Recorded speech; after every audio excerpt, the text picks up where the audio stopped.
بسم اللہ الرحمن الرحیم۔ آج کی اس ویڈیو میں کشمیر کی عظیم رہنما چودھری غلام عباس کے حوالے سے بنیادی معلومات بتائی جائیں گی۔ رئیس العراق قائد ملت چودھری غلام عباس شخص نہیں شخصیت بن کر رہے، کیونکہ شخص ختم ہو جاتا ہے، شخصیت ہمیشہ رہتی ہے۔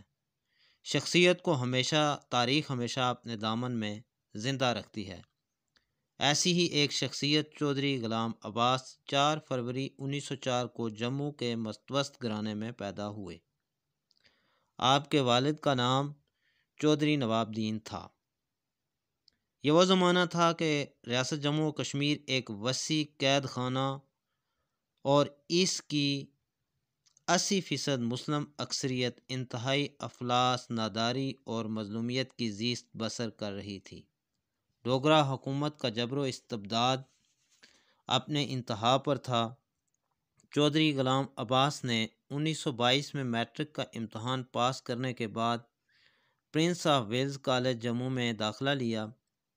Prince of Wales College Jammu سے BA اور یونیورسٹی لاء کالج لاہور سے قانون کی ڈگری لی۔ 1923 میں چودھری اور ان کے حلقہ احباب نے مل کر 1919 میں قائم ہونے والی ینگز مینز مسلم ایسوسی ایشن کو از سر نو زندہ کیا، اور اسی تنظیم کے پلیٹ فارم سے ریاستی مسلمانوں نے سیاست کا ابتدائی درس لیا۔ جموں ینگ مینز مسلم ایسوسی ایشن نے آپ کی سرکردگی میں سماجی کاموں کے ساتھ ساتھ سیاسی سرگرمیوں میں بھی حصہ لینا شروع کر دیا۔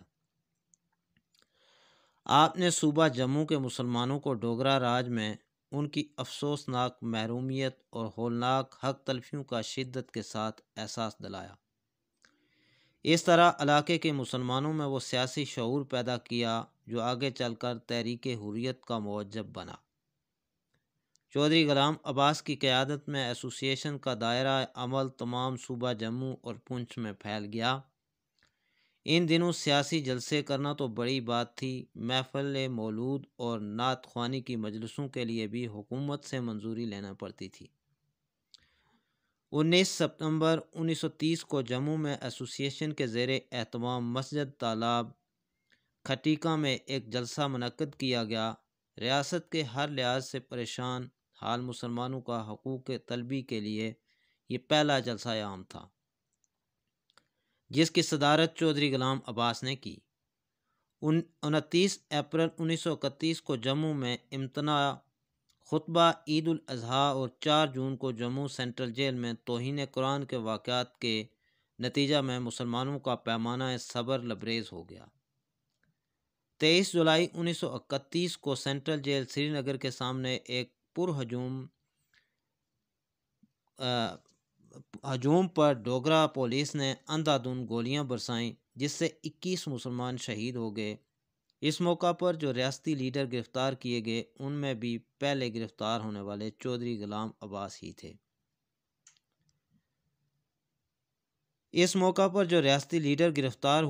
چودھری غلام عباس بھی تھے۔ ڈوگرا حکومت کے مظالم کے خلاف ریاست میں غم و غصہ کا طوفان اٹھا۔ شہروں اور قصبوں میں جلسوں اور جلوسوں کا سلسلہ شروع ہو گیا، جن میں عورتیں، بچے تک شامل تھے۔ سری نگر میں مسلسل 17 روز تک ہڑتال جاری رہی۔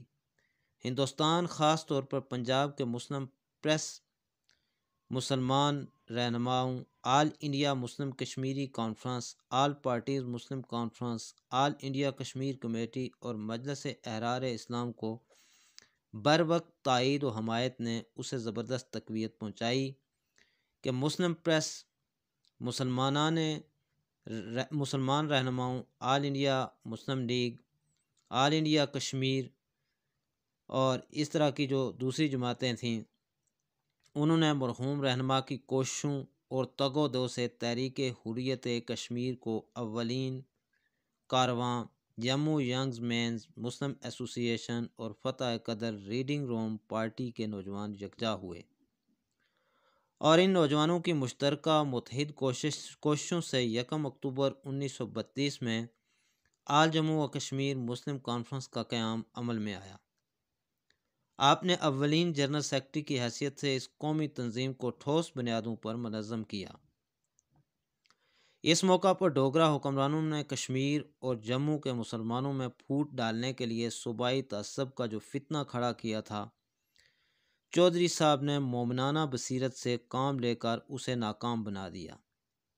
حقیقت تو یہ ہے کہ آپ کی ذات کو صوبہ کشمیر اور صوبہ جموں کے مسلمانوں کے درمیان اتحاد، مشترکہ جدوجہد اور ان کی قومی زندگی کے راستوں کو ملانے والے پل کی حیثیت حاصل تھی۔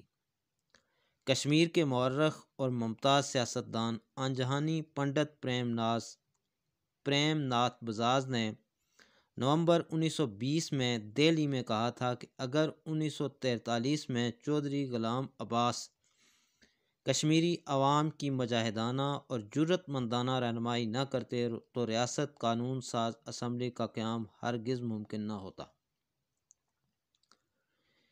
سامعین، یہ سراسر ان کی مخلصانہ اور جذبہ قربانی کا نتیجہ تھا کہ ڈوگرا حکمران اسمبلی کے قیام پر آمادہ ہو گیا۔ 1913 سے 1947 تک چودھری غلام عباس کو ڈوگرا حکومت نے مختلف تحریکوں کی رہنمائی کرنے کے مقدس جرم میں 7 بار قید کیا۔ آپ پر بارہا حکومت کے خلاف بغاوت کے الزام میں مقدمات چلائے گئے، لیکن آپ کے جذبہ آزادی میں کمی نہ آئی۔ تحریک حریت کشمیر کے آغاز سے لے کر 1993 تک تحریک میں جس قدر مشکل مقام اور کٹھن موڑ آئے، چودھری صاحب نے بڑی خوبی اور اخلاص کے ساتھ مسلمانان جموں و کشمیر کی خوب رہنمائی کی۔ آپ خود ایثار و قربانی میں سب سے آگے ہوتے تھے۔ آپ کا جوش، عملی خلوص نیت اور انداز ایثار و قربانی اپنے سب ساتھیوں سے جدا اور منفرد ہوتا تھا۔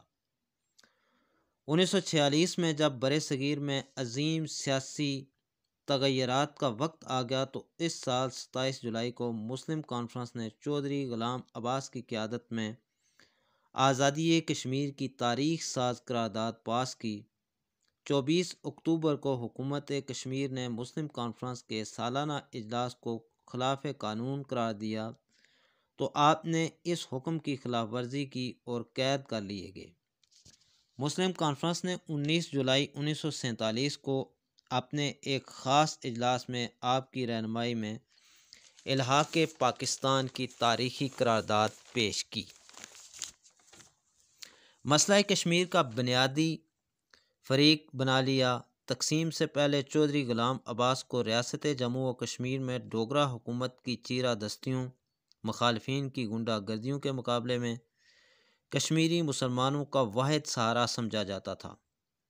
انتہائی نازک اور تاریک سیاسی حالات میں انہوں نے کبھی کبھار ہار نہیں مانی، وہ کبھی باطل کے سامنے نہیں جھکے اور کسی قربانی سے گریز نہیں کیا۔ ان کی عظمت اور سیاسی زندگی میں ثابت قدمی کے ان کے مخالفین تک معترف تھے۔ لاہور میں راوی کے کنارے قرارداد پاکستان منظوری کے بعد چودھری صاحب نے اپنے چند مخلص ساتھیوں کے تعاون کے ساتھ آل جموں و کشمیر مسلم کانفرنس کی تنظیم نو کی اور اسے تحریک پاکستان کا ایک سرگرم اور ہراول دستہ بنا دیا۔ چودھری غلام عباس فطرتاً اور عملاً اسلام کے شیدائی تھے۔ انہیں اس بات کا گہرا احساس تھا کہ مسلمانوں کی قسمت پاکستان سے وابستہ ہے۔ 1935 میں جب قائد اعظم سری نگر تشریف لائے تو آپ نے بحیثیت صدر آل جموں و کشمیر مسلم کانفرنس ایک استقبالیہ کی تقریب میں ان کی خدمت میں سپاس عقیدت پیش کیا اور اس ساتھ کو آپ نے اپنی زندگی کی سب سے سہانی گھڑی قرار دیا۔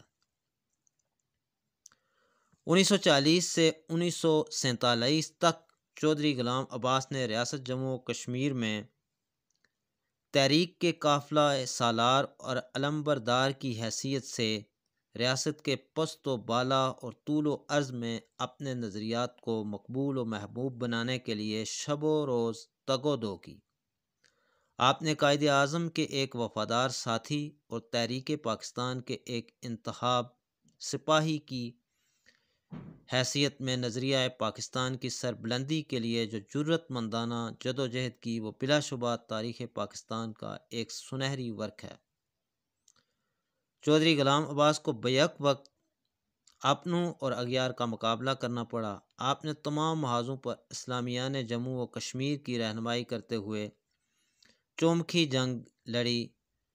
چودھری غلام عباس صاحب کی شخصیت 1947 تک ریاست جموں و کشمیر میں ڈوگرا حکومت کی چیرہ دستیوں اور غنڈہ گردی کے مقابلے میں کشمیری مسلمانوں کا واحد سہارا تھی۔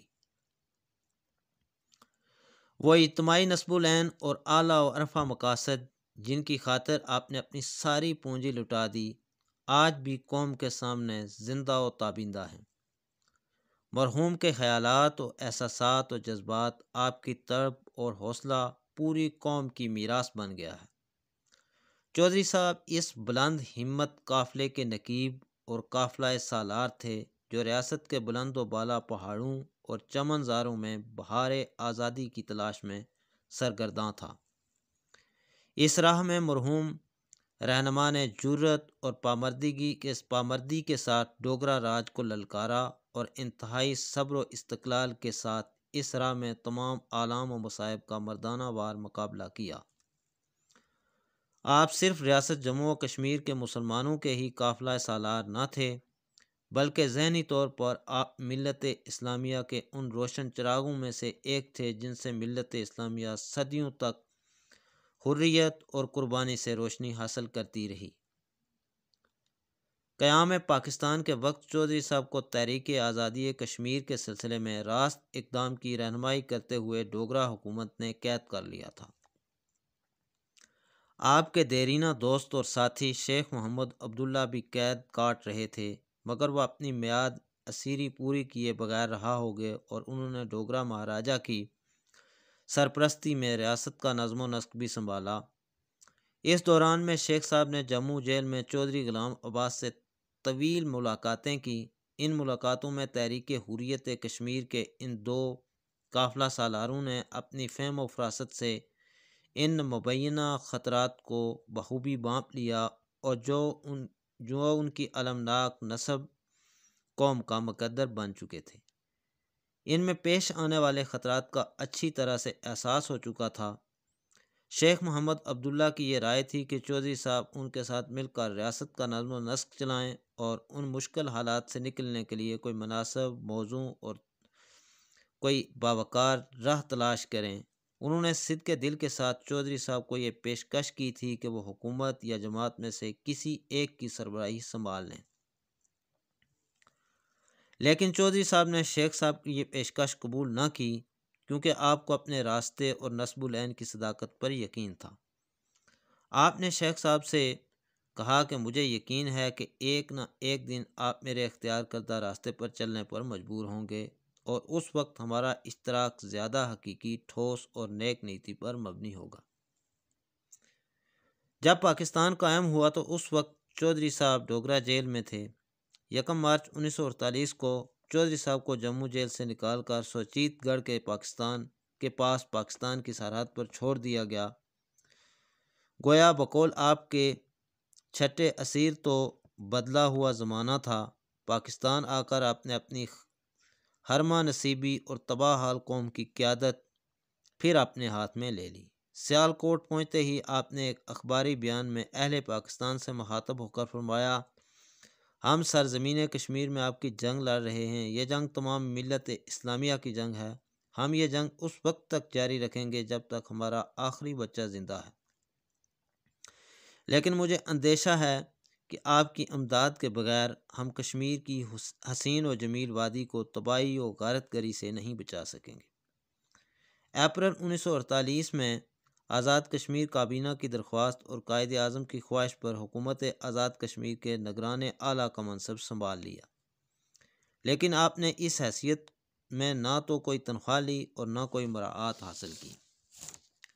آپ نے آزاد کشمیر کے نظم و نسق میں بھی اس حیثیت میں کوئی دخل نہ دیا۔ آپ کی رہائش گاہ پر نہ تو کوئی پہرا تھا اور نہ کبھی آپ کے ساتھ محافظ دستہ ہوتا تھا۔ اس عہدہ پر 1951 تک کام کرتے رہے۔ اس دوران انہوں نے لاکھوں کشمیری مہاجرین کی آبادکاری کے لیے دن رات ایک کر دیا، جنہیں ڈوگرا حکام اور فرقہ پرستوں نے انتہائی بے دردی سے اپنے آبائی گھروں سے نکال کر پاکستان میں پلا لینے پر مجبور کر دیا تھا۔